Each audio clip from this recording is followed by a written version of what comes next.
10 casos en 12 días, casi un caso por día.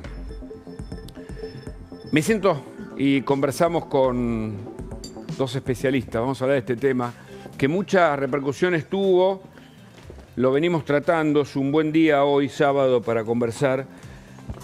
Eugenia Cosini, especialista en educación, y Anabela Serventi, es psicóloga.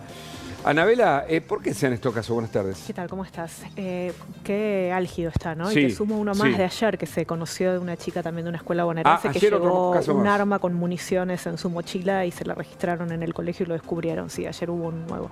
Así que ahí sumas uno más a la lista. El punto también para preguntarnos es, venimos hablando de esto hace un montón de días con ustedes, en los medios en general, y los chicos siguen teniendo a mano armas en sus casas. ¿Se dieron cuenta de ese detalle? ¿Y por qué? Digo, ¿no se está hablando en las casas de este tema, acaso?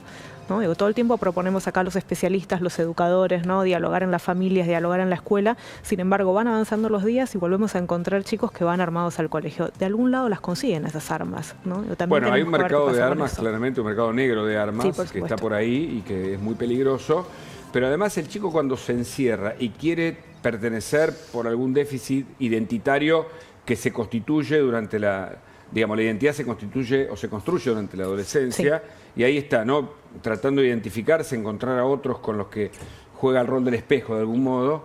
¿Qué es lo que pasa para que alguien salga a matar, por ejemplo? Mira, esta sociedad está exacerbando muchísimo las motivaciones de influencia y de poder en los adolescentes y en los adultos también, ¿no? Entonces, diferenciarse ejerciendo el poder en estos actos violentos, reaccionando en lugar de tener respuestas reflexivas frente, como decías vos, ¿no? A la creencia de que alguien se ríe de mí, a la creencia de que alguien me está poniendo en un lugar de inferioridad, se está yendo de las manos. ¿Cómo va? ¿Qué tal? Bien, si se puede estar bien después de estas noticias. ¿Vos sos especialista en educación? Sí, soy educadora, trabajo en escuelas, así que... ¿Qué ves ahí? ¿Es el laboratorio? Sí, es el laboratorio y es un poco lo que... Vemos lo que tiene que ser. Yo te escuchaba recién hablar y digo, de alguna manera estás dando un poco la respuesta cuando hablas de la falta de desarrollo del lóbulo prefrontal. Ah, sí. Claro, en realidad esto es esperable. Lo que cambia, o sea, esto siempre pasó.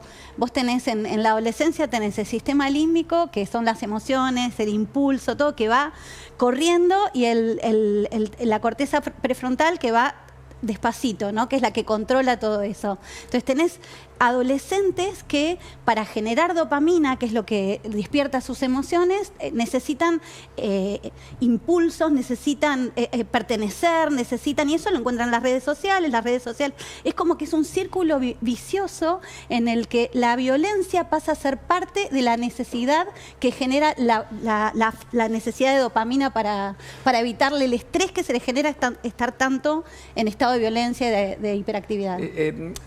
Cuando uno pensaba, no sé, desde el petiso orejudo hasta acá, en casos de chicos criminales o que, qué sé yo, Robledo Puch ya era más que un adolescente, pero por hablar de casos extremos que todos conocemos, eran como la excepción a la regla. Eran como alguien que dentro de un sistema en donde había determinados valores, la autoridad se respetaba, sea la autoridad en la escuela, sea en casa o en cualquiera de los ámbitos.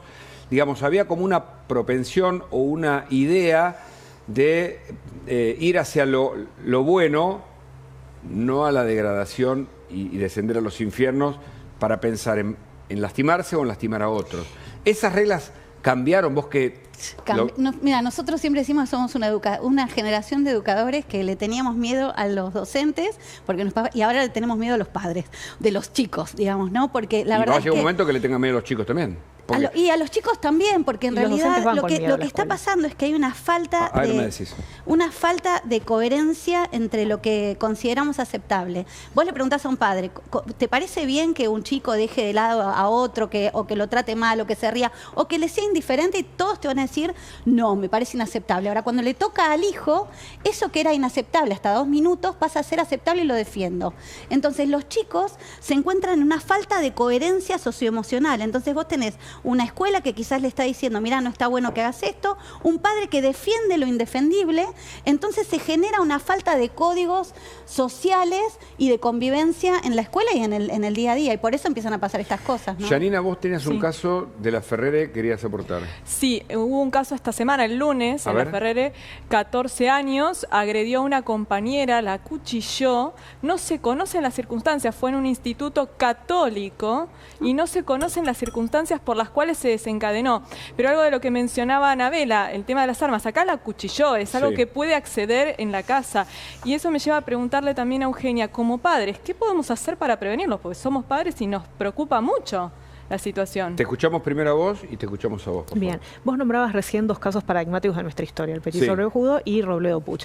Esos son casos que responden a un patrón de personalidad antisocial. Ahí ya hablamos de una enfermedad mental instalada y también en una época con muy poco acceso al tratamiento, ¿no? Digo, hoy no todos los chicos que tienen actos violentos están transitando un trastorno de personalidad o un trastorno mental, ¿no? Digo, eso hay que tenerlo en cuenta. Eso lo aclaramos. Pero escuchá el audio de la víctima, mira. Así en clase normal, en artística, y de la nada una amiga mía estaba con su amiga, estaban riéndose y de la nada una compañera nuestra que está media ya mal estaba delante de ellas y ella pensó como que estaban riendo de ella, una cosa así, entonces se dio vuelta con un cuchillo y le empezó a pegar en la cabeza a mi amiga. Y bueno, pero le sangraba mal, la escalera está toda llena de sangre, el baño también. Y bueno, ahora está la preceptora, todo. Y se están retirando casi todos. Que es una amiga de la víctima, ¿no? Sí. ¿Y entonces? Sí, por supuesto. Mira, esto es consecuencia de dos cosas que en los chicos se está dejando de desarrollar. Por un lado, la demora de la gratificación. Todo tiene que ser instantáneo y no nos bancamos procesos para una gratificación a más largo plazo. Por otro lado, esto que te decía antes de la reacción inmediata por sobre la respuesta reflexiva, con lo cual carecen de gestión emocional, ¿sí? Y por otro lado también esto de el trofeo, ¿no? Digo, todo se publica en redes sociales, todo se comunica por los grupos de WhatsApp, entonces un acto de violencia pasa a ser un trofeo. ¿Qué decías? Tristísimo. No, lo que decía ella, me preguntaba qué podemos hacer los adultos y para acompañar esto que está pasando, ¿no? Yo creo que lo primero que tenemos que hacer es aceptar que está pasando, que no le pasa solamente al hijo del vecino. A veces endemonizamos a la persona que tiene al chico que tiene una actitud tremenda y no nos damos cuenta que mañana puede ser nuestro propio hijo y que eso tiene que ver con la cantidad de horas que pasa solo. Vos hace unos años, cuando nosotros éramos chicos, decías quiero ir al casino y te decían no, de ninguna manera, vas al casino y no te deja entrar porque sos menor de edad. Y los chicos están expuestos a horas y horas de apuestas en casinos virtuales. Entonces los chicos están solos en entornos donde no deben estar solos. Y nosotros tenemos que poder generar espacios de conversación con nuestros chicos y por sobre todo dar un modelo distinto. Nosotros criticamos a nuestros chicos, a nuestros adolescentes y el modelo que les damos es el mismo que criticamos. Horas y horas de conexión a redes sociales, horas y horas de mirar Instagram, de subir una familia que no existe. Correcto. Y entonces, ¿qué hay que hacer como padres de adolescentes cuando él se encierra en la habitación y empieza a navegar? Hay que generar espacios familiares para compartir diálogos abiertos. Hay que setear horarios donde ninguno de nosotros esté usando los teléfonos para charlar.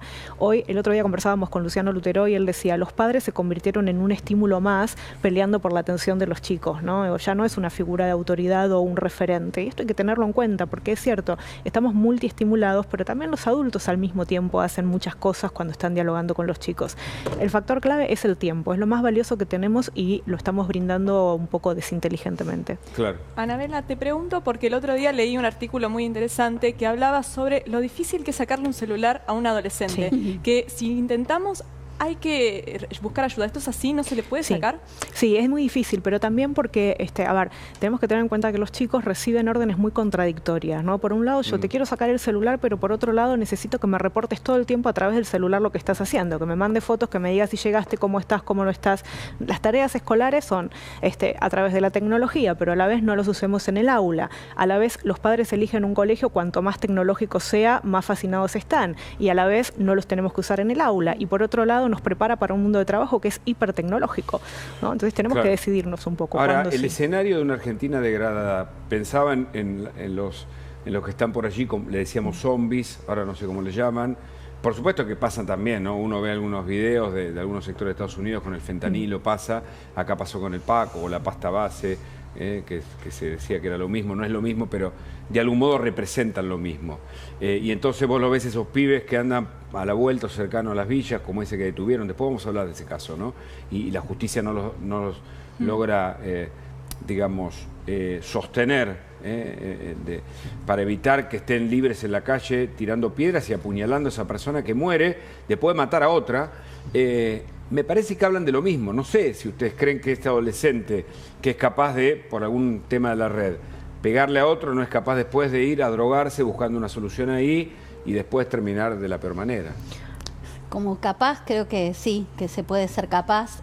Creo que también se puede evitar que lleguen a ese punto, ¿no? Nosotros como adultos, especialmente como educadores, bueno, psicólogos, creo que todos los profesionales que nos dedicamos a mirar estas cosas tenemos que estar presentes buscando herramientas y creyendo que podemos hacer algo para que eso no pase. Sí, capaz sí, pero ojalá que podamos evitar que eso pase generando estratégicas y prevención. Yo le pedía el video del acuchillamiento, porque a mí me parece que esto no se puede desprender del análisis político. Creo que la Argentina llegó a donde llegó porque fue un infierno en el que todo se degradó, ningún valor, digamos, fue importante de aquello que nos constituyó como un gran país, y finalmente una persona va por la calle, mirá cómo cruza ese, ¿no? Pero mientras tanto, ahí está, y recibe, vas a ver, recibe una pedrada. No, estamos todos locos.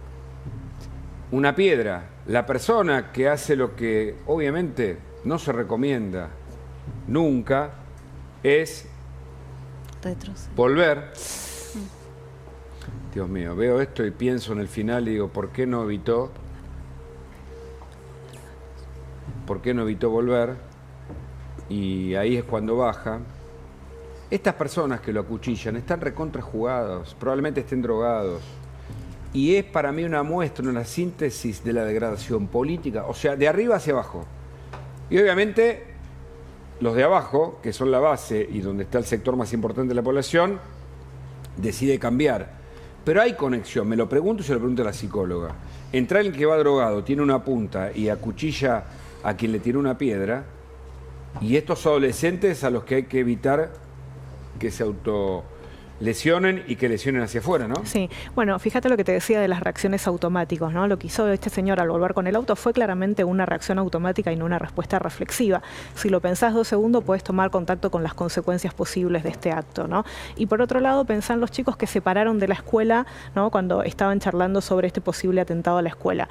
Estos chicos, ¿cómo crees que van a ser recibidos en futuras escuelas si ya están identificados? ¿Cómo crees que van a salir a la sociedad siendo siempre el estereotipo de los chicos que planificaron el atentado? ¿No? Siempre estas problemáticas son multisistémicas, por supuesto. Correcto. Ya lo veo allí a Gastón Francón, enseguida vamos a hablar de la inseguridad. Pero Janina, vos tenés más datos, ¿no? Sí, es interesante lo que mencionabas por el tema de que en menos de 30 días antes del hecho, la persona estuvo 2 veces detenida. ¿Quién? ¿El que apuñaló? El que apuñaló al que iba en el auto. Estuvo 2 veces detenida y además en un año 6 veces entró y salió del sistema. Claro. Y la última vez que lo detuvieron no lo pudieron retener más de 48 horas y estuvo detenido por robo y por posesión de arma ilegal. O sea, claramente tenía antecedentes y terminó en una desgracia. Es más, cuando le preguntaban a los vecinos, sabían que esto iba a pasar porque decían, en menos de 30 días, 2 veces entró y salió. Claro. Este es el problema de un sistema que está destruido. Hay que reconstituir todo el sistema democrático y republicano argentino. Desde sectores de la justicia, con fiscales y jueces que no hacen su trabajo, ni que hablar de los casos excepcionales donde obviamente los abogados logran acuerdos, ¿no? Antes de que ese expediente llegue a tribunales. Y después los agnósticos de la pena. Como la jueza que liberó a quienes habían tirado piedras en Plaza de Mayo. Gastón Francone es abogado y tiene una mirada sobre este tema porque, claro, él ha defendido a delincuentes, pero también ve esto como un peligro para todos, ¿no? ¿Qué tal, Gastón? ¿Cómo estás, Hugo? Gracias por la invitación. Ante todo, primero la consternación porque estas cosas sigan pasando. Eventualmente continúan pasando porque la justicia no hace nada para dejar que dejen de ocurrir. Este caso, atento a la nueva ley de reiterancia, debería no haber existido, atento a los antecedentes que tiene esta persona, pero obviamente estamos, y por no sé, infinidad de veces, nuevamente ante este garantismo que vos le llamás acertadamente abolicionismo. ¿Por qué? Porque en Capital Federal hoy la reiterancia es ley, con lo cual no hay ninguna duda que este chico no debería haber estado nunca detenido. Entonces, del estamento de las 4 patas que tiene que tener cualquier sociedad hoy civilizada, que tiene que ver con la justicia, con la policía que evite estas cuestiones, con los delincuentes, llevémoslo a los delincuentes al otro extremo, al extremo que más quieras, que es responsabilidad de la sociedad, de todas estas cuestiones. Pero los demás elementos, que es la justicia y la policía, se encuentran atados de manos. ¿Por qué? Porque lamentablemente no lo hacen, porque hasta parece políticamente incorrecto. Ahora, me pregunto si la baja de la imputabilidad, y aquí tenemos a 2 especialistas en adolescencia, es una solución, porque se lo discute, bueno, otros países tienen una imputabilidad más temprana, y en nuestro caso no, pero esa es una discusión. ¿Qué piensa? Qué linda pregunta. Sí. Mira, yo creo que la pregunta va mucho más allá, lo que nos tenemos que preguntar es mucho más allá. Estamos siempre atacando después de qué pasa. Ojalá que nos estuviéramos preguntando qué podemos hacer para que esto no pase. Nosotros hablamos de cambiar el sistema de justicia, de cambiar el tema de la seguridad. ¿Y qué pasa con la educación? ¿Qué pasa con lo que hacemos para que los chicos no lleguen a esos lugares? Si vos me preguntás a mí, y es muy fácil decir, no, mirá, los chicos están vulnerables, son vulnerables, necesitan acompañamiento, pero no me mataron un hijo. El día que me mate un hijo, un chico de 14 años, probablemente lo que piense es distinto, sea diferente. Entonces, me parece que siempre tenés una mirada recortada de la situación. Y vos fíjate que hablabas de la serie Adolescencia. Y fíjate lo que te pasa cuando mirás la serie. Vos estás todo el tiempo, ay, ojalá que no lo juzguen, ojalá que no vaya preso, porque lo ves y puede ser tu hijo, puede ser un chico, el hijo de tu vecino. Lo que pasa es que la política criminal es políticamente incorrecta. O sea, si vos a la política criminal le tenés que decir exclusivamente que si no hacen lugares de detención, no funciona. Claro. ¿Por qué? Porque si no haces lugares de detención los tenés que dejar en libertad, porque no tenés dónde ponerlos técnicamente. Ahora, el sistema penitenciario argentino no es decadente, es del medioevo. Claro. O sea, vos pensá, Hugo, que están hoy a un chico primario que entra con un antecedente de robo simple, lo meten con un homicida que está condenado a 22, 23 años, entonces está todo mal porque no hay cárceles de primario. No hay cárceles de delitos de sangre conjuntamente con los delitos informáticos. Un tipo que hizo una estafa por internet, está detenido con un tipo que tiene 4 robos y 2 homicidios. Entonces, todo el sistema está mal. A esto, si no le pones las 4 patas que tiene que ver con política criminal, aunque sea incorrecta para la política en general, ¿quién diría que me van a votar porque voy a hacer cárceles para 10.000 reclusos? Ese es el problema, no garpa. Gastón, te pregunto, entonces, la medida que tomó hace poco el gobierno de cerrar estos centros estudiantiles donde iban a pasar el tiempo, ¿estaría atentando contra la reinserción? ¿Es lo que vos me estás diciendo? A ver, hay algo que se llama la sábana corta. Siempre. Cuando vos tomás una decisión, ¿sí?, sobre todo de política criminal, obviamente vas a incluir y vas a excluir alguna de las partes. Yo creo que no existe la sociedad perfecta. Lo que pasa es que no existe la sociedad que se continúe degradando constantemente. Nosotros, desde el año 2000, donde hay estadísticas reales de la Argentina, acá el delito juvenil creció el 300%. Claro. O sea, es más que la media. Claro. ¿Anabela? Sí, como te decía, es multisistémico. Si es una medida aislada, no nos va a servir. Y te sumo otro dato, desde mi profesión, se sabe que en los paradores que van personas que han estado presas y que además tienen problemas de consumos problemáticos, vuelven a reincidir porque con con la investigación de antecedentes no consiguen trabajo, con lo cual ir a la cárcel les asegura techo y comida.